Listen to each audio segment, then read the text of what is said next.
Welcome everybody to this session in which we will be discussing new artistic platforms in the Gulf. The Gulf states have for over half a century hosted a number of prestigious art galleries, all of whom were galleries that you can visit in person, going back to Sultan Gallery in Kuwait, 1969 opening, all the way to the Circal galleries here in Dubai. The Gulf states have now become a major center for art and creativity. Joining me today are three young entrepreneurs with which we will be interrogating the recultivation of the contemporary art scene in the Gulf through their perspectives and their new online initiatives. With me from the UAE are Munira Al Sayegh, who is an independent curator and writer based in Abu Dhabi. She is the co-founder of 101, an art collecting and research platform. The other co-founder of 101 is Gaith Abdulla, who is also joining us, who is a writer, critic, and Gulf studies specialist based in Dubai. And finally, from Kuwait, we have Bandar Al-Wazzan, who is a Kuwaiti curator, gallerist, and director of Bawa. So thank you all for joining us, Bandar, Munira, and Gaith, and we're going to jump straight into the questions. Tell us, maybe begin with Gaith. Tell us, Gaith, what brought about this idea of an alternative platform to sell art? Yeah, definitely. Quick short answer, it was born during COVID. So that's one, it's a COVID baby. Two, it was actually, again, something that's longer. The past 10 years or so, Munira and I have been involved in the art ecosystems of the region and have had conversations about its development, its growth, and what it needs. So it was two things, those conversations that happened over the past 10 years, and then the sudden moment where the world changed. And that's when 101 was born. Munira, tell me, how did you find the Gaith? How did you find each other? And what is your version of the story? My version of the story is I found Gaith when I was 18, actually, in university. And then he was stuck with me for the rest of his life. During this stuckness, we spent a lot of time in the arts, constantly. All of our friends are creatives, and we just heard a lot about these various gaps. And Gaith and I have like grand ideas all the time, nothing really like tied down or anchored to the earth. So when COVID hit, Gaith called me and he's like, it's time to revisit. It's time to revisit all our grand ideas and kind of simplify them and decide what we want. And he حطني في أمر الواقع basically, and I said okay, and we just began. We started our list of what we wanted, like just thinking about our pillars, our ethics, and then here we are, 2 sales in. Fantastic. I'll jump in with a little tidbit here. It was a conversation I was having with Hafra al-Dhahri, an Emirati artist, and she had noticed a lot of community-led art sales happening in the West, led by artists. And she's like, they need more stuff like that here. So I tell her, dude, you're they, right? We're the community. And then she's like, you're also they. I hadn't thought about it. I'm like, okay, yeah, you're right. She's like, yeah, you and Munira have been talking about stuff like this for the longest time. Just do it. So yeah, I call Munira and I'm like, listen, let's just do it and focus on a thing. The idea was just an art sale, in that spirit of just the ad hoc DIY early days of COVID when things were happening sporadically and spontaneously. That was the idea. But then again, like Muni said, we've had these like richer, more structured intellectual discussions on all of this, and that began to creep in. So with this simple idea of an art sale that kind of is at the heart of the soul, our ethics and our ideas began to like find themselves a place for how we're structuring this.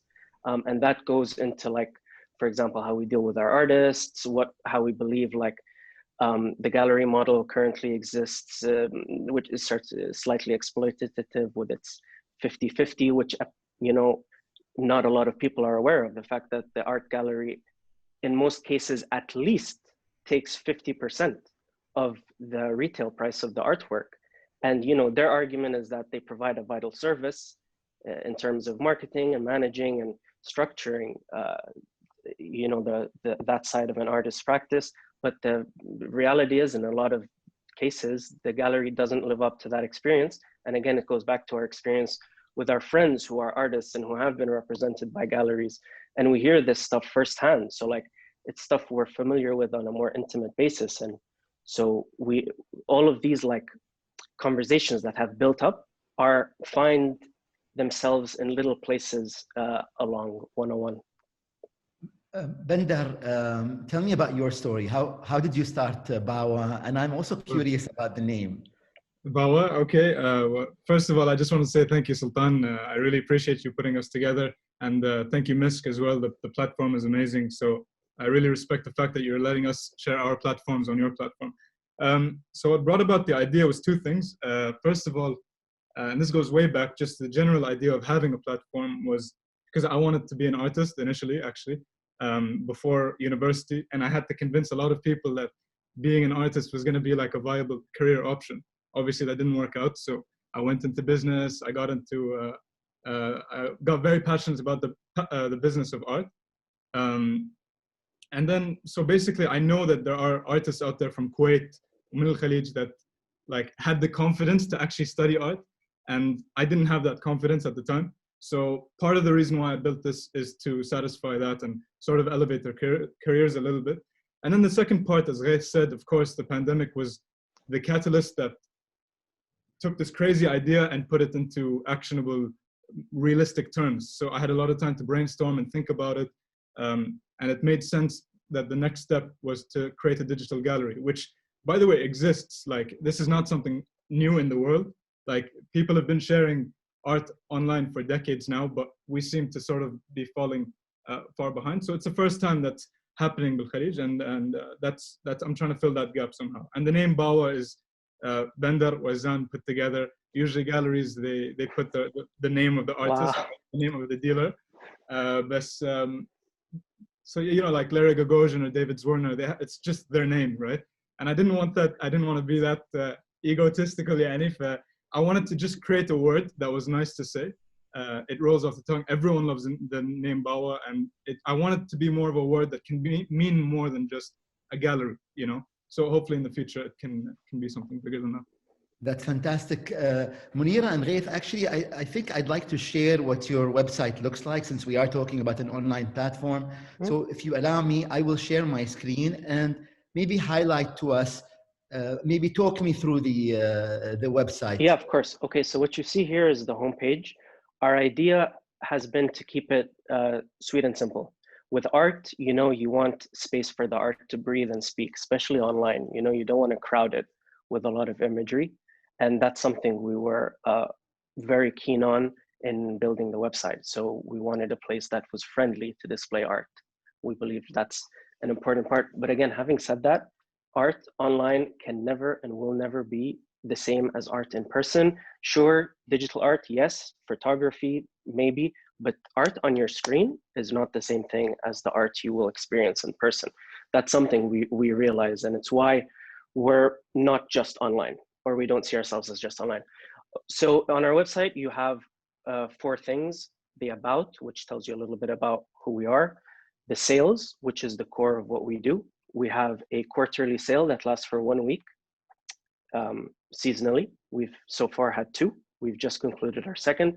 The artist section is where you have your artist bios, and we also commission, we produce videos on each artist, because we believe that that element of understanding the artist's practice and being able to engage with them deeper is really part of that collecting process. The final element is our research section, which is where we present original content. We're talking like scholarly essays and such on the art ecosystems of the region. So that's it in a nutshell. Yeah, here you see. Yes. Thank you, Munira. Can you tell us a little bit? I like the idea of commissioning new essays. Can you tell us what is the impetus behind that, and who have you commissioned? And they seem to be young writers from what I read. Absolutely.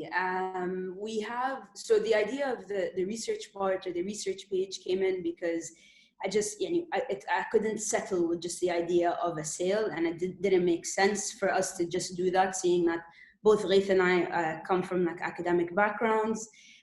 And we realized that in order to continue to inform the public, we need to be a part of generating this research. Because as you know, a lot of the times you have parachuting curators or researchers who come in and then they go out and they write things that are not really intact with the reality of what we're living.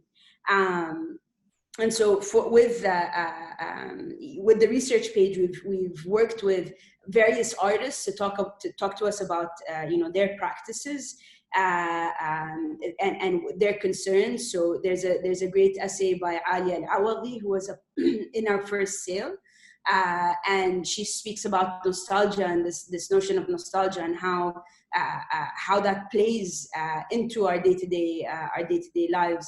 And then you have the notion of collecting by Gaith Abdulla, which is actually an excerpt from his thesis, from his master's thesis. So we have a various group of people, and the idea is to make this kind of the heart of the website. So it's, people come in, any curious mind, anybody who's researching about the arts in the region can now find research that is originally from here and is concerned with here. So we're very excited about that, and honestly, that section makes me very, very proud and very excited. Right. To build on that a little bit, the research part, what we're doing is we've realized that with the art scene right now, like Muni said, parachuting curators and researchers, there is a fear of whitewashing the current moment of art history in the Gulf. That's a genuine fear, and you see it in some of the things that are being published. For example, the UAE's art scene with the I would say, glorification of Hassan Sharif, for example, it's distorting the history. So like, for example, in 30 years' time, when a young researcher is going to come to try and understand this moment, for them to rely on those resources will provide a skewed and false perspective. We realize that, and it's not just us who realize that.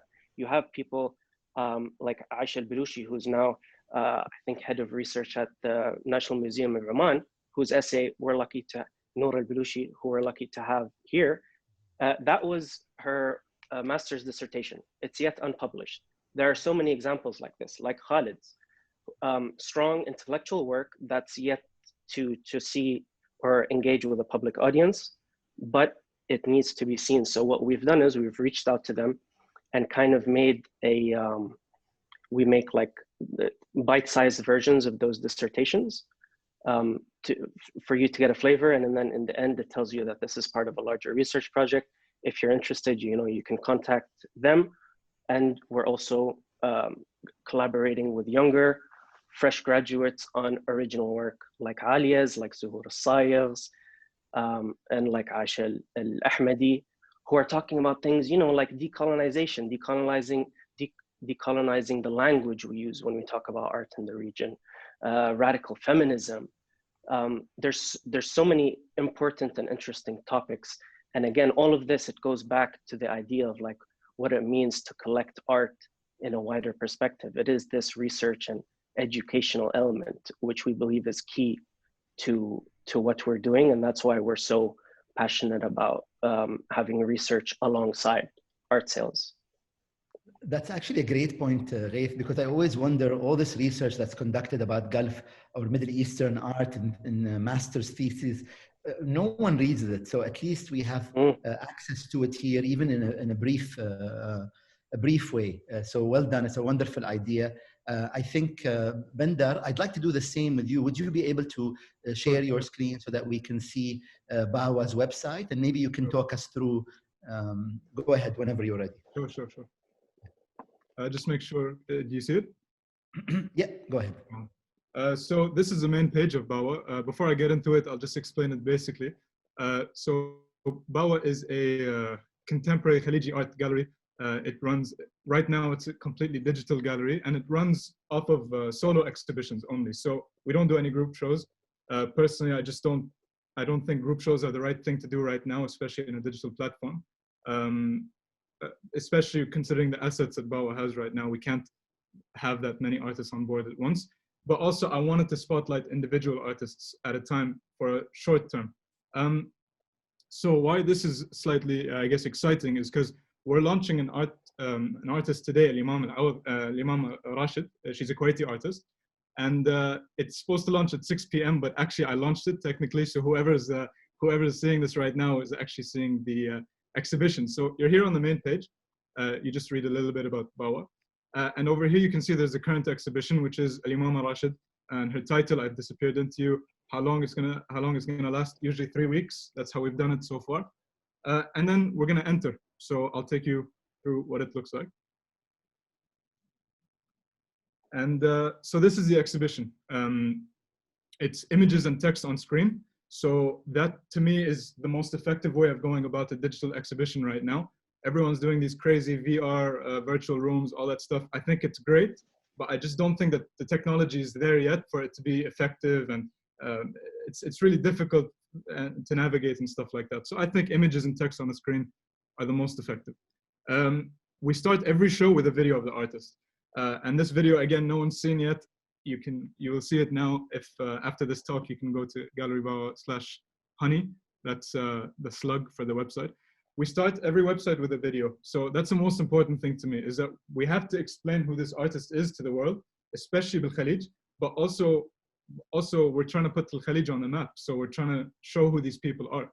And I think spotlighting an artist for a long period of time, depending on what you consider to be long, I say 3 weeks, is good. So this is our fourth and final show, Imam Rashid. How it works is you go straight into it. There's text. The curation and the text is all a collaboration between myself and the artist. Depending on how much the artist actually wants to take part in it, I'm very open to doing that. So so she sent me like a bunch of texts. We put it together. We talked about it. What works go first, what works go second. And the thing is, I have full control of the website because I built it from scratch. So I'm able to, for example, simplest things like change the background color to black when we feel like the background should be black. It's sort of like having your own physical space, like painting the walls, you know, but much easier and much more cost effective. So we go into it. You have the images of the works, all the information here, and you can press inquire if you're interested in the work. What that does is it opens the mail app on your phone or on your desktop, and the mail is already filled in, so all you have to do is send, and the conversation starts from there between me and whoever is interested in purchasing. And that to me is really important, like cultivating that relationship. Because a big goal of Bawa is to also, as 101 is doing, also to develop this new collecting culture, like younger collectors, people who are actually interested in art but don't know where to find this stuff, you know? So this is what we're doing. I'll skip through all of this. You guys can see this later tonight, which is technically already open. At the end, you get a little bit about who the artist is. And if you want to learn more about the artist, you can just press learn more. It goes into their biography page. It's a very simple biography page, just who they are, what they've done, and then their Instagram here as well. What else? So basically you got to see what the exhibition actually looks like. I'm trying to go through everything. Let's say you joined Bawa late and you want to see what the old exhibitions were. You can go into viewing rooms here, close that, and you can go into past exhibitions. So this is our archive of all the shows that we did. We've had 4 shows this year, the 4th being Al-Imama, and then we have these 3 shows. So let's say we want to go back all the way to the first show when we launched in October 3rd to Umar al-Naqib Adlibs. You can browse past works and it's all there. So it's not something that just sort of disappears. It's just that the spotlight changes from one artist to the next. Same thing here, you can go through, there's a video. By the way, the videos are all created by actually Umar al-Naqib, which is something that I didn't tell people, but he's actually the filmmaker and editor as well. In my opinion, he's the best filmmaker in Kuwait, so he's a freelancer. Anyone who wants to reach out to him can do so. And he's great. You guys can check out his videos later.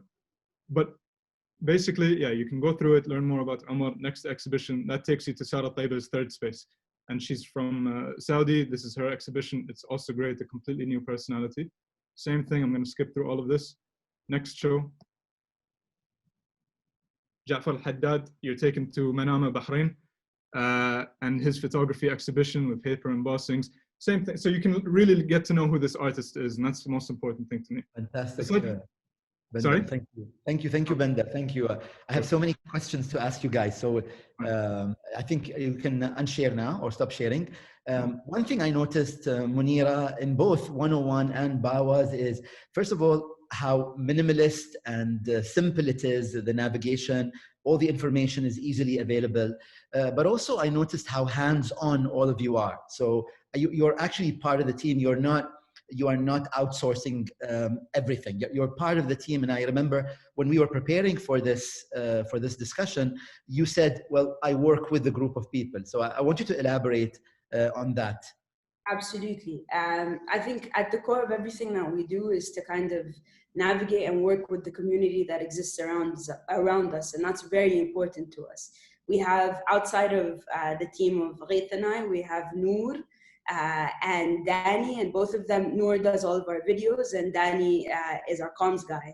So, and in reality, the four of us do everything outside of just that, you know, and it's a small, tight family. And the way that we all got to know each other was like through Bait 15 and Abu Dhabi. And it's just this, it really feels good to be able to use the network that you have in your immediate capacity to create something like this. And what's amazing is that, you know, when we were installing, for example, in Dubai, we had MK, who was a part of the first show, come in and do the installing for us. And so it really, like, for me, I think in the UAE, I can say, you know, confidently that we are at a very interesting moment within the creative scene. You know, at a certain, like 5 years ago, I used to speak about the importance of network and coming together and kind of existing outside of the institutional framework. And now, today, 2020, I can tell you everything that was done because a network was established, because we all know each other and, you know, we've all kind of collaborated and everybody believes in everything, you know, so everybody wants to see this, see things like such as 101 succeed. And yeah, so that's, you know, I think that's, you know, that's at the heart of it. Like, you know, we're constantly collaborating. We're constantly looking out for, you know, for everybody who's coming out of university and just to see how we can connect. I see. So, I mean, thank you so much, Munira. Gaith, it sounds like everything's very easygoing and rosy, but I want to ask you now, let's turn up the heat and let's ask you, were there any challenges? Were there any difficulties? Was it difficult to convince artists to sign up to such a platform? 100%. You know, there were so many difficulties, mostly on the technical level. What's interesting is that this does go back to what Muni is saying, is that at the heart of this, it was community, and that's what made this kind of pull through. It started with Munira and I, but for example, our first exhibition, it was at the high time of COVID. You know, the idea of having a physical exhibition was still like, you know, everything was shut down. And we were in Bait 15 because, you know, they're part of our community. It's where we had their work stored that we were going to sell online. The members were there. A lot of the artists from the sale were there. We had an informal viewing of the works. And then Hashil Al-Lamki, who's one of, you know, the artists and founders of Bait 15, is like, dude, this is, you guys, this is really great. You guys need to do an exhibition, do it here. I'm gonna empty my studio, use that space. He did that. The next week we had our exhibition. It's in things like this that pushed us forward at every step and made us, I guess, more interesting than what we would be if we did not exist in the community. And it's, I guess, realizing these, like Munira said, we're at a moment where we're realizing the fruits or beginning to see like leaves emerge from this idea of like, it's no longer, you know, the ministry or whoever, TCA with the Louvre ideas, blah, blah, blah. You know, that it's been like what, almost 10, 20 years of that stuff. The Louvre is boring, no offense. there's yet to be an exhibition, a temporary exhibition at the Louvre that holds a modicum of intellectual value. The one that did was Collab, which was created by Ali Luta. Again, it was a collaborative idea. Again, it was the institutions leeching off of individuals. I know, politically incorrect, whatever. It was her personal idea. The institution was so against it. They were against her at every point. She pushed through, and in the end, they took credit for it. But yeah, so this just goes to the fact of us realizing that we're a community beyond these institutions. No offense to MISC. And that's where it's been the most fun. Again, one of the other things, yeah. Okay, excellent. I just want to remind people that, first of all, there's an emoji on the MISC website, and there's a lot of clapping going on, which I assume that people are happy with what you guys are saying. There's a lot of conversation happening there. A lot of people are saying great things about you. I think I will pop in and take a question from the discussion board rather than the ones I prepared. Bendar, Sarah Al-Hindi says, regards from Kuwait, good job, Bendar. And Anonymous asks you, Bendar, how do you conceive of your role as a curator in the digital space? What are new challenges that you wouldn't normally experience offline? Yeah, okay. So a lot of people ask this question actually about curating. I'm not a curator. I'm just gonna say, I didn't study how to curate art. I think it's just about having that collaboration with the artist. And so we would work like a week on the website, for example.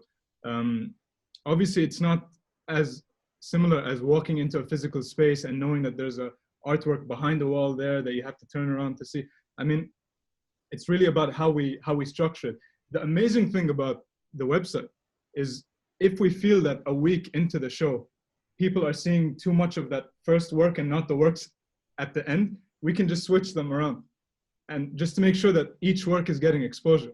So that's a benefit that I think digital has that physical spaces don't have.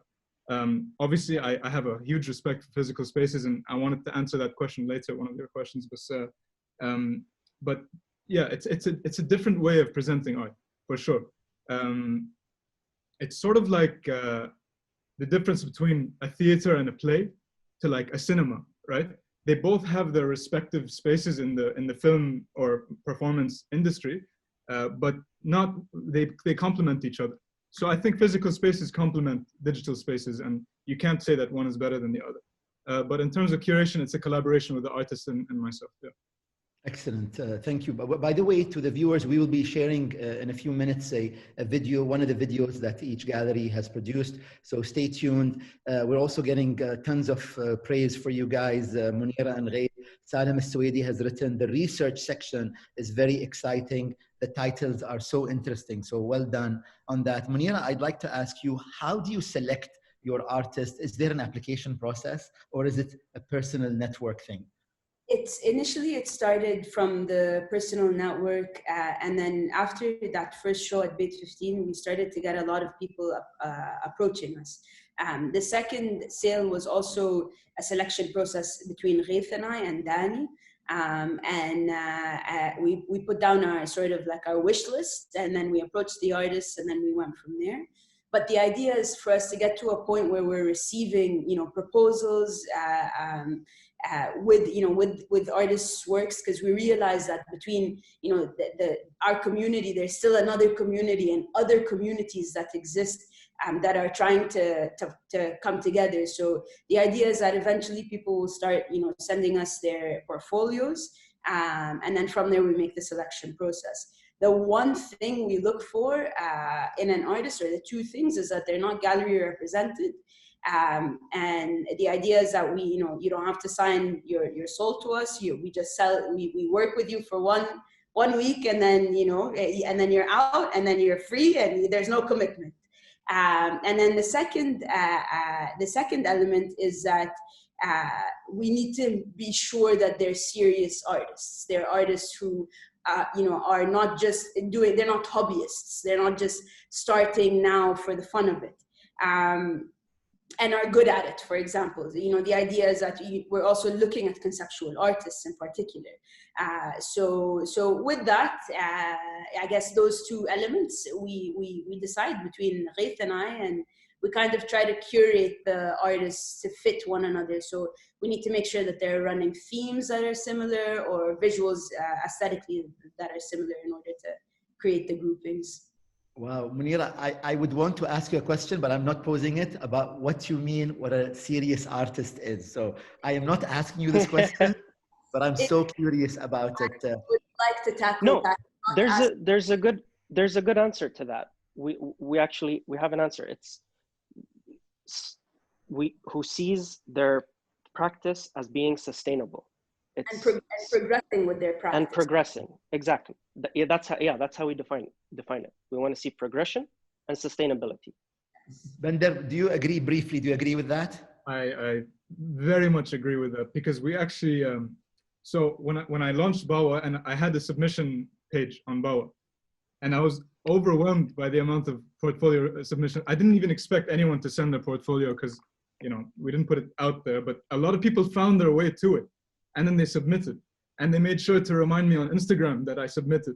So, yani, that's one of the signs that this person is motivated. They're a motivated artist. And I actually I have the same point exactly, which is the way I select artists. The first thing I look at, the most important thing to me, is that they're motivated and they have a desire to want to become an artist. In the past 4 months or the past few months, I realized there's a huge difference between artists who make good art and artists who make good art that want to be good artists as well. You know, you can make good art but have no care for being an artist. You know, I genuinely think that. And we've had a case where we worked with an artist who made amazing art, but it was clear they didn't want to, you know, grow as an artist, and that made the job really difficult, to be honest. When I think of someone who's motivated to continue, I think of the artists we represent. So like Al-Imama, Umar, these guys are like actually explaining to me how things go, because Al-Imama has actually had shows before, more shows than I have. So she teaches me these things. So I'm learning from the artists and they're learning from me. Yes. Okay, well, speaking about challenges, I'm facing challenges trying to pick questions from the chatbot, because so many are coming in and a lot of it is praise. Axel Haddad is saying to Gaith and Munira, great platform, regards from Paris. Dalal al-Mashayikhi says to Bandar, Bawa's page looks great, Bandar. So well done. Gaith, I almost hesitate to ask this question, but I think you're the one to ask. So Sarah Tahir asks, oh boy, someone asked this question, so I went to the bottom. So Sarah Tahir asks, has regional censorship become an issue, or do you anticipate it becoming an issue? And then I lost the chat because people are typing so much. It's a great question. It's something we thought about and think about at 101. It's not yet become an issue, but it's something we've actually actively thought about in terms of what we want to, what art we want to show. I don't want to give specifics because, you know, go to our website and find out for yourself. There's 2 hidden, you know, like, what is it, Easter eggs, which are, you know, would be deemed like a gallery would have trouble, or we have experiences like, for example, one of the artists with, for example, a certain word, they were like, oh, this gallery wanted me to remove this word. And we're like, no, we believe in this. Let's push it. So yeah, it is an issue. And again, you know, we don't know what the red lines are. No one does. It's just a matter of, you know, doing what you believe in, I guess, and this is again where I guess the dynamic between Munira and I kind of plays in well, because Munira is more on the tread carefully and I'm more on the rock the boat, and the balance that results in is great, because if it was just me rocking the boat, you know, we'd be offline. And it's a great question. I would like to add to that. I think self-censorship is more of an issue than censorship that's imposed on us. I think self-censorship is something that's been inherited over generations, and it's something that, and even like anyone struggles with. I struggle with, I self-censor without realizing. And I think that that's what we need to change. And that's at the core of the problem.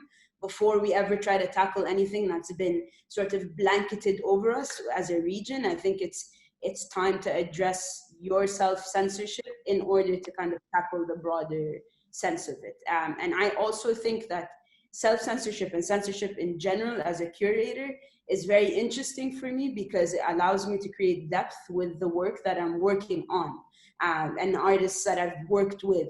And so when we have a troubled topic, let's say, we don't talk about the topic. We talk about the topic next to the topic, but we allow we allow ourselves sort of a richer dialogue and conversation to take place instead of just like shock value, So those are my 2 cents on censorship. Bender, you want to take a stab at this question? Sorry, Gaith?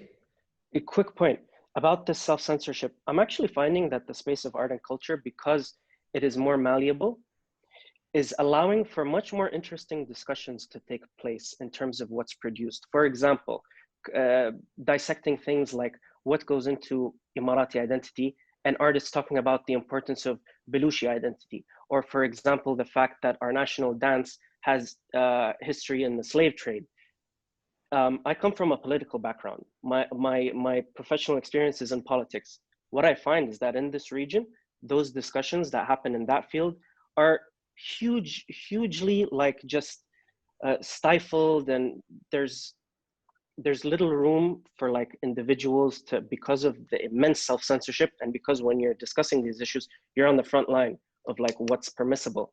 So what I find in my conversations and experiences in the space of art and culture is that because for whatever reason, and this is like, governments are funding these spaces, which is kind of funny, but they're the spaces that are the most free and the most open to like understanding and dissecting and then producing result. For example, like if you were to, but the point is these spaces and these facts allow for such interesting conversations to develop. I think Munira and I have a telepathic conversation going on eye to eye right now, but neither of us want to talk about it.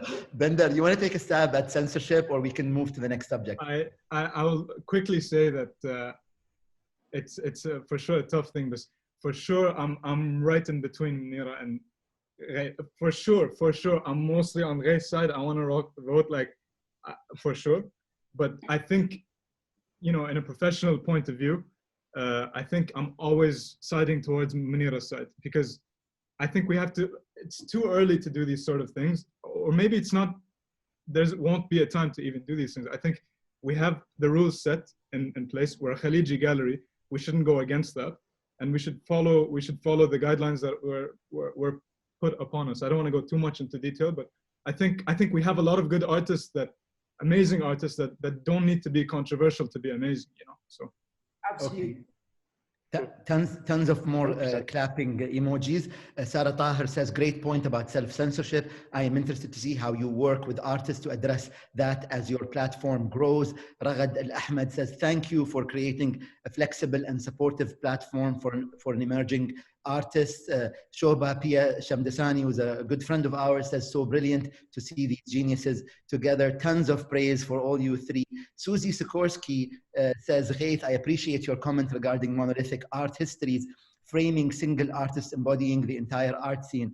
A major aspect of both your platforms is education, apart from just commercial, via essays and Monday Masters for Bawa.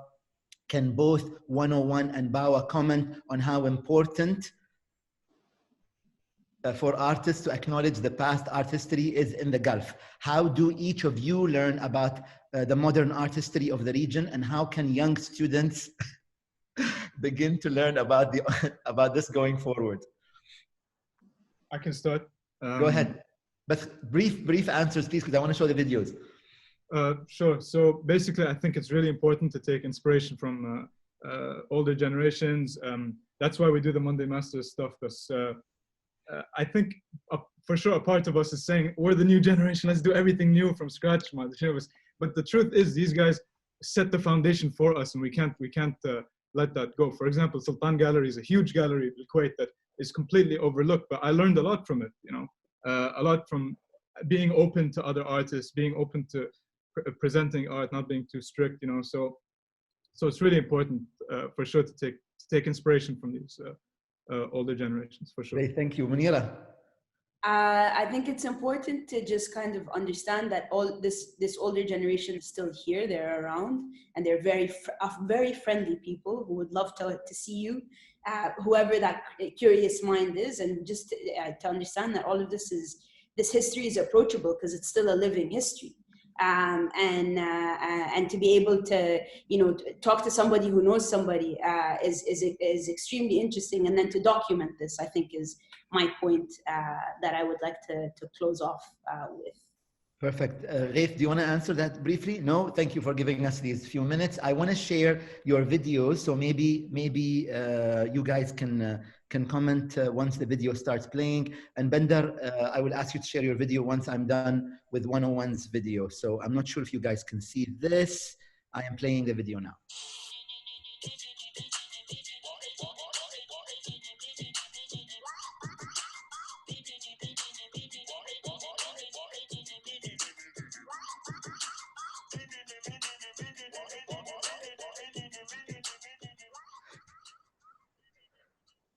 So, Gaith, you wanna comment about the video?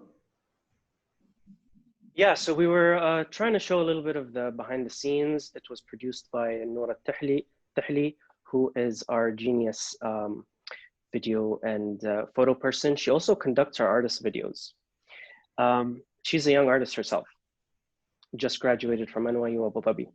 In these interviews, she leads. She's the one who asks the questions. She formulates most of the questions. It's been amazing to like grow with her on that. And for example, seeing her artist videos in the first sale and being with her in the second sale and seeing the questions that she's asking the artists in the second one and the progression and the confidence, it's amazing. And for her to then, you know, experience these practices again, this maybe goes back a little bit to like engaging with the artists of the modern period. Engaging is what, you know, is an important part of all of this, and like understanding the different practices. Again, yes, the modern period, it's super important to continue to dissect, because there are a lot of artists that from the modern period who remain little known. But yes, about the video, it's Noor. She's like, she's the boss. She is the boss. I would like to quickly jump in on that note too. We launched our first podcast, and that jingle you just heard that I hope you were bopping to as much as me is actually the jingle for our podcast. So we just tried to kind of showcase it's been fun. So we're hoping to show something that reflected that fun that we've been having. Excellent. Bender, you want to share your video quickly? We'll share about 30 seconds of it if possible. It's only 30 seconds. That's perfect. Okay. On YouTube.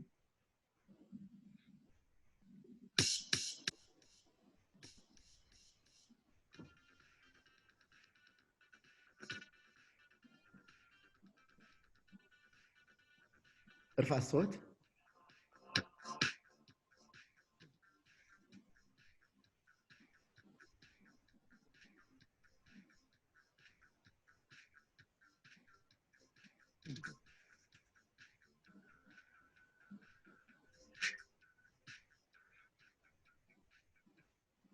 Hope you heard that. Yeah. Okay, tamam. That's basically, we just put a quick visual presentation video together. Also made by Umar al-Naqib. We used New Order Blue Monday, which is the song that's stuck in my head right now. Basically, we just wanted to show a quick visual compilation of the videos that we're doing. So I hope that it shows people that you can go through the past exhibitions, look through all the videos. We even post them on Instagram as well. So, Bender, just a quick question. Why do you feature these videos, interviews with artists? I mean, what is the added value to that? It's so important because, look, so احنا بالخليج, we're much different than in the UK. Like in the UK and New York, everyone's doing group shows because the artists are everywhere, you know. But in the Khalij, the artists, in my opinion, they don't have a platform to put their work out there. So it feels like we don't have that many artists. However, we do. I think they're hiding, and they need like a platform to put their work out there. So So I think the videos are a great way to just sort of give personality to the artist, to show the people. Yeah, sorry. Okay, no, I have another question that I want to jump in because we only have 15 minutes, so I'm going to cut you guys if you take longer than a minute to answer. Anonymous asks, do you fear that labeling the platforms as Khaliji might deter other Arab, Levantine, North African, or non-Arab artists from reaching out to the platform? How do you offer a new understanding of what Khaliji means, who is included, excluded? Bender, answer that since you are the one who used this word several times. Sure. I actually think, so we've had a lot of artists look at that slogan and feel a direct connection to it because they're Khaliji. And that's something that we don't have, you know? So when I was trying to get my art out there and submitting my portfolio, I never got a response. And it just felt like I never had a proper connection with the gallery. But immediately when you see Khaliji and you're Khaliji, you feel a connection. And we make, so portfolio submissions are my priority. I have to reply to all of those first thing, because I want to make sure that people feel like someone cares about them, you know, which is something I didn't feel 4 years ago when I was submitting my portfolio everywhere. So for sure, people have been submitting their portfolio outside of the Khalij, but we're very open to Khaliji-based artists as well, because they don't need to be technically, you know, born bil Khalij.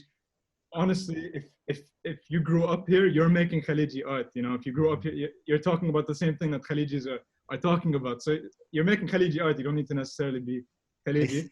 And yeah, sorry. Yeah. I see a comment from Salman Najm who says, "I love the emphasis on the word Khaliji. Make it a word." So go ahead, Gaith. I'd like to jump in on that. Yeah, I think there's nothing wrong with stressing the fact of Khaliji. Up until a decade ago, it was the Gulf that was relegated when you came to study the Middle East. You know, my university days, we had 1 week on the Gulf and it was about oil. That's, you know, that's not what's up. It's only recently that the Gulf has beginning to come into its own, and stressing the fact of, for example, a Khaliji identity. It's a healthy thing. It's a healthy sign of a region that's beginning to produce content that's worth looking at. So I am actually for stressing the fact of Khaliji, but again, it's great that Bender says they're open to Khaliji-based artists as well, because 101 as well, our focus is the Gulf, but we see the Gulf as Gulf-based. No matter where you're from, as long as you consider your practice based in the Gulf, we take you, because again, exactly, a lot of the artists working here who are not Khaliji or by nationality, they're producing the most Khaliji work. You know, they're talking about the social issues that mean the most to this region. And no, I think it's important that we stress the word Khaliji. Yeah. Okay, so I want to ask Munira, there's a question from Faisal Munajjid who says, regards to all speakers, what do you enjoy most about running these platforms? What has been your favorite moment or moments? I think my favorite moments have been, you know, just the excitement of two things: receiving research papers and kind of going through that with Gaith. I think that's, you know, has been the most exciting.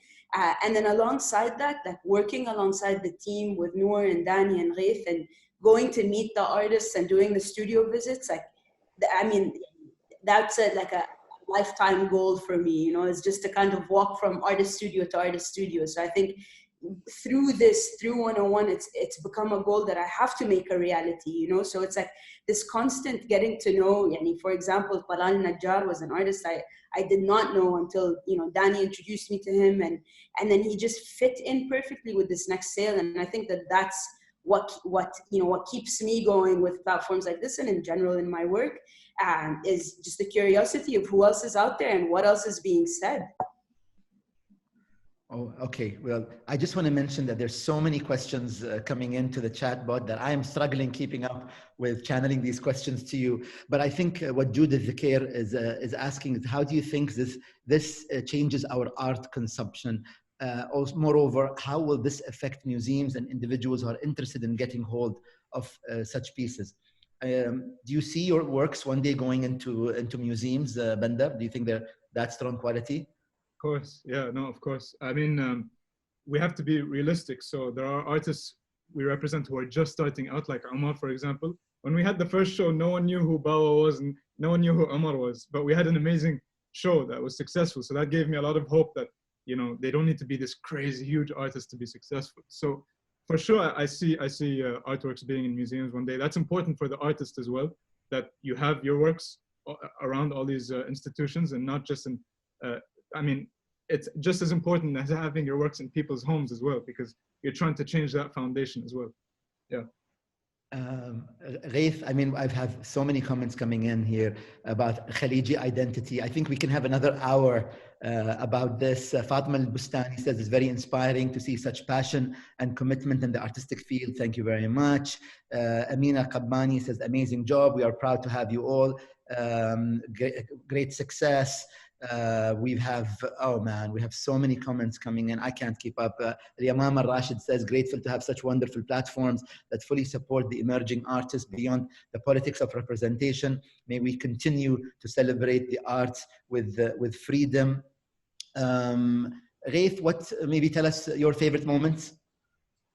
Yeah, before I do that, or I might forget it, I want to go back to what you guys were talking about just now. Is who's engaging with this. 101, one of the core ideas is expanding the collector base in the region. Artists are being produced en masse, and it's the other elements of the art ecosystems that still need to develop. Right now, what you have are collectors who are informed, who know, who already know what's happening. You need to reach out to individuals outside of these spaces. The art space is still very elitist and restrictive. You need to open up. Like, for example, it's okay for someone not to know what a Sarkal Avenue is, but if you tell that to an art person, they'll be like, oh my God, what is this, right? A lot of the people who we've engaged with don't know what a Sarkal is. That's the kind of person we want to be reaching. We want to be reaching, like the young technocrat who works in Emirates Towers, or the young engineer. These people have the potential to be patrons and the great collectors of the future. That's what real art means. Yeah. Right. I noticed also that your prices are quite reasonably set. Is that right, Munira? Yes. Is that on purpose? The prices are set according to like the artists who we're working with. So the more exposure that they've had, the more that they've shown, maybe they've sold before. So we look at that. But yes, a friendly price point is something that we're looking at, because as Gaith said, we're trying to kind of like break the exclusivity of who a collector can be, and to really open that up and to make price points not so scary. There's a lot of intimidation when you arrive, onto a website and it says price upon request. You know that's not going to be within budget, and so there's these conversations that we're trying to eliminate and trying to make it a more approachable space for the non-art. Yeah. Excellent. Bender, the same applies. I think the price point issue also applies to Bawa. But I want to ask a gallery that is virtual. What about logistics? Where do you have your warehouse? What is your storage space? I mean, you don't have to share it if it's sort of secrets, but where are the artworks? So basically, every time we do a show, logistics becomes easier and it makes more sense. Obviously, going to the first question about challenges every single day. I'm sure 101 can agree, and we face a challenge every single day that changes the course of Bawa or 101. Logistics is something that's interesting because I had no idea how it worked before Bawa, but every time we do a show, it makes more sense. Generally, how it works is I have a storage space where the works come into Kuwait. We do the double checking here, the packaging, and then it goes off to the client. So for the most part, we don't hoard works. They come in, double check, and they're out.